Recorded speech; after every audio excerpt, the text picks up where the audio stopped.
Robots are not for killing people. A robot invasion outside the British Parliament last month as campaigners aim to highlight what they say are the imminent dangers of robots that are able to kill.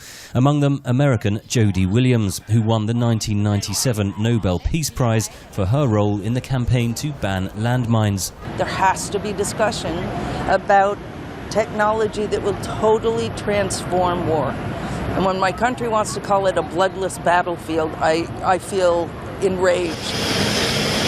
The X-47B, one of the world's most advanced unmanned combat air vehicles, or drones, is currently undergoing flight testing in the United States, one of many countries to operate such programs.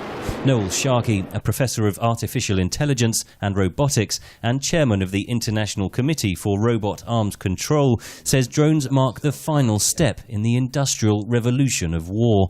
Now the big question is, who is looking at the targets? Who's deciding when to fire it? We're only concerned with the kill function being autonomous. So we need proper human supervision to select the targets and engage them. Sharkey says currently all drones operate under human supervision. But supporters argue that technology like drones can eliminate human fallacy from the battlefield.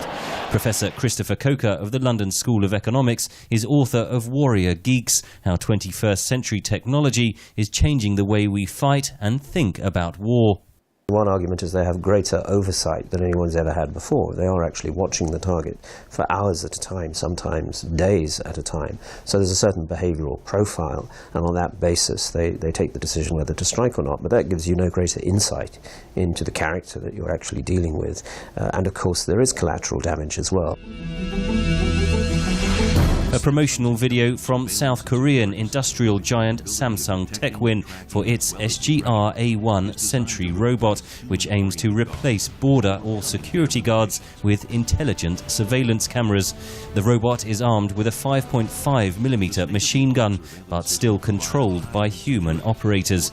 The campaign group Human Rights Watch says it fears the human element could one day easily be removed. Again, Professor of Robotics Noel Sharkey. The thing about an autonomous robot is you couldn't hold it accountable. It's not a moral agent.